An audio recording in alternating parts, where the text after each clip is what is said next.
what is worse about you having a hard time with studies is that you accepted the offer. You applied and said you want to be in varsity. So you know what? Let's do this. Yep. Let's get into the studies. Hi guys, welcome back to my YouTube channel. My name is Sagwadi Wakarabuta and I'm back again. If it is the first time joining us on this channel, welcome, welcome, welcome. Please don't forget to subscribe and hit the notification button because hey, here we all strive to make sure that we all get good marks, because trust me, good marks do count when you're getting in trying to get articles. Yeah, shem. They count. It helps. My name is Sagwadi once more, and I am I can't wait to say I'm a UNISA graduate. I can't wait to say I'm an LP graduate. I'm trying to keep it in until the day. Mara sekunjalo. Siyakhona. But anyway, today we are going to do a fourth year module. We are going to do my elective, guys. Thank you so much for 5,000 subscribers and counting. And welcome to the night shift. In case some people are asking themselves, hey, the other time we're in pajamas. Now, Kidugu. No, we study here, even at night. We don't sleep. We don't like boys, Tinala. We study. Anyway, guys, let us get right into the assignment. So we are doing LPL4801 statutory regulation regarding the law of lease and sale. This is study guide 3 for this assignment. This is the study guide that you get your answers in. So let's get right into the question.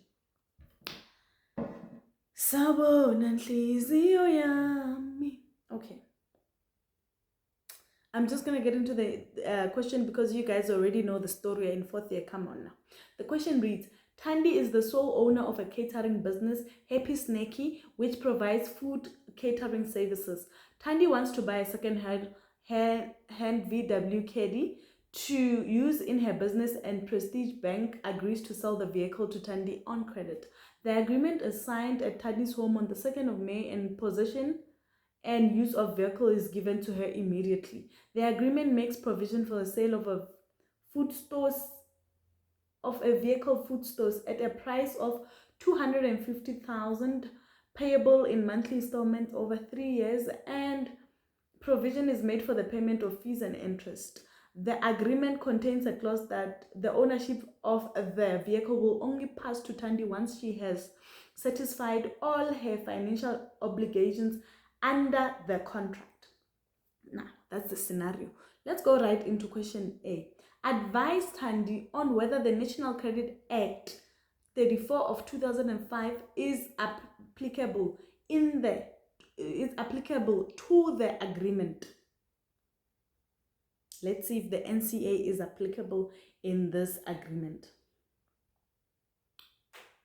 Right. The question concerns whether Thandi's contract with Prestige Bank falls within the ambit of the NCA. The NCA aims to protect consumers by regulating credit agreements and ensuring responsible lending practices. According to Section 8 of the NCA, that is the National Credit Act, a transaction qualifies as a credit agreement if it includes the imposition of fees or interest, a deferred payment structure, and an obligation to the consumer to repay the credit over time. Now, looking at Thandi's case, the purchase price of the car was 250,000 that was agreed to be payable over 3 years with interest and fees, and a retention of ownership clause, meaning the vehicle remains with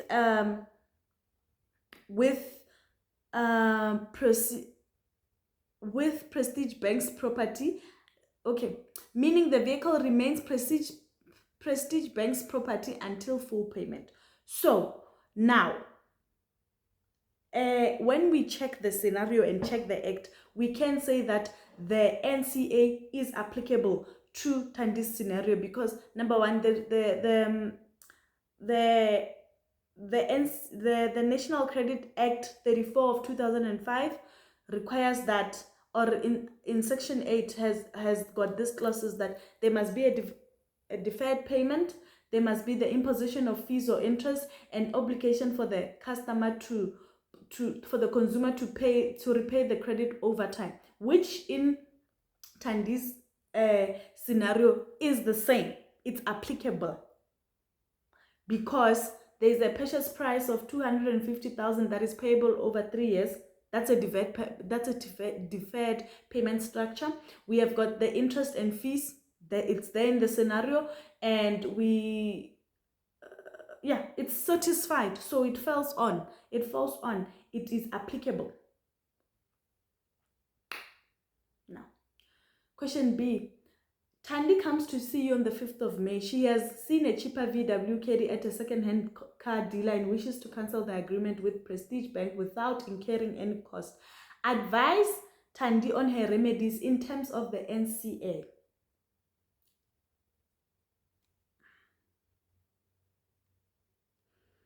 Now, this question refers to whether Tandy's contract with Prestige falls within the ambit of National Credit Act.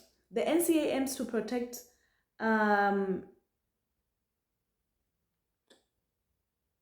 consumers by regulating credit agreements and ensuring responsible lending practices. The English lives. According to Section 8 of the NCA, we have already established that. We've already established the NCA in question A. Like, we've already established this part. I just wanted to make the discussion a bit fatter. So for question B, we are still using the SCA, but we are using a certain section in it. So section 1 of the NCA defines a credit provider as any entity offering credit under a legally binding agreement. Since Prestige Bank extended credit to Tandy, it qualifies as a credit provider, and the transaction is subject to the NCA's provisions. The applicability of the NCA provides Tandy with several consumer protection rights. Right?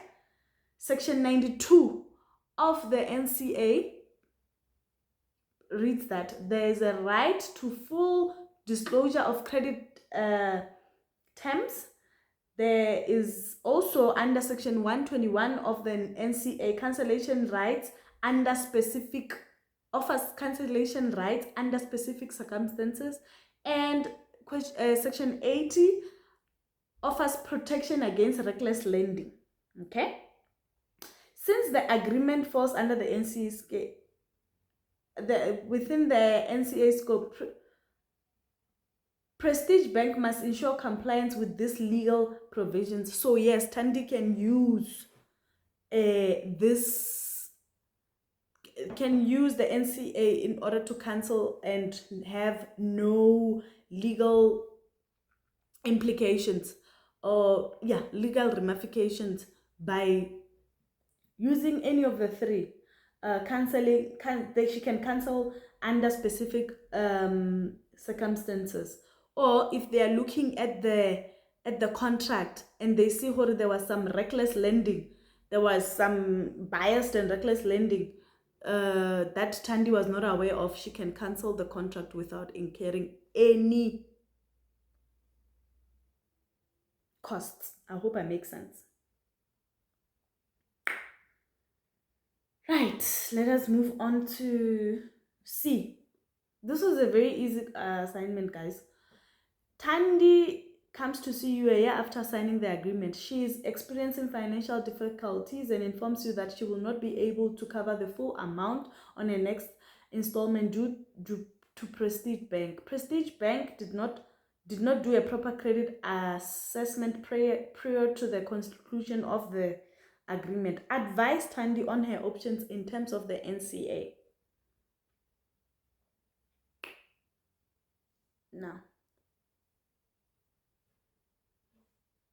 Now, remember I told you that under section Section 80, we have got a reckless lending. Section 80 of the NCA.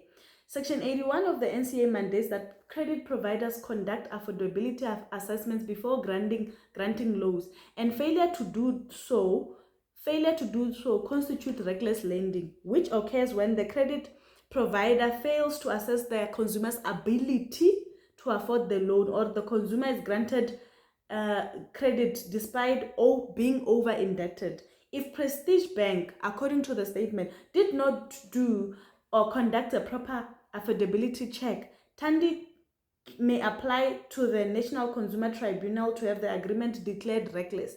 If successful, the tribunal could restructure the repayment terms, or suspend or set aside the agreement. That is the one of the reliefs that she can have under the NCA. Furthermore, under Section 86 of the National Credit Act, Tandy may also apply for debt review, allowing a debt counselor to restructure her repayments. This could involve reducing monthly installment, negotiating lower interest, for instance. Given her financial position, Tandy can pursue a reckless lending claim and apply for a debt review to protect her from legal action by Prestige Bank.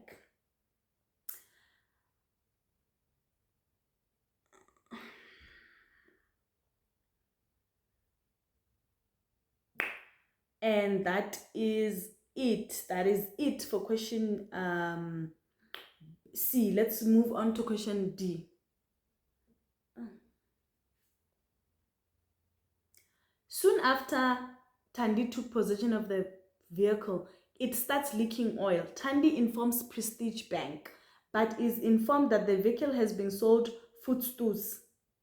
Advise Tandy on the enforceability of the Voetstoots clause in terms of the NCA. This was just NCA, just get your full mark and you keep it moving, darling. You keep it moving.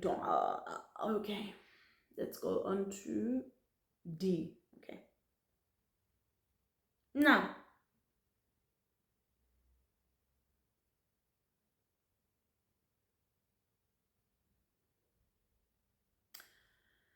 Now, a Voetstoots clause generally protects sellers from liability for defects unless the seller knowingly concealed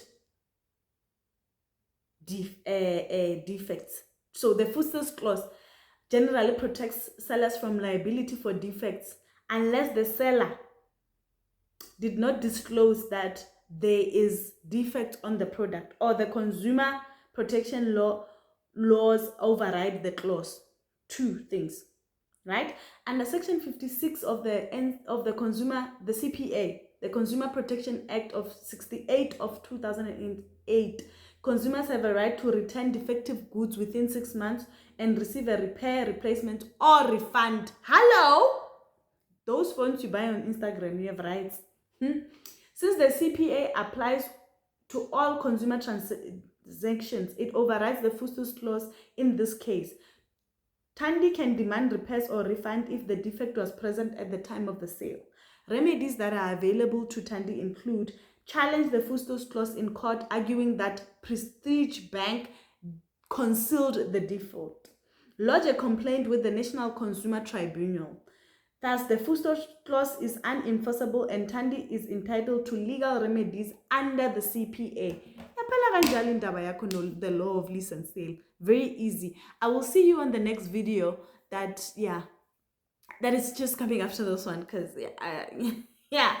that is just coming after this one that we will be doing together, the next one.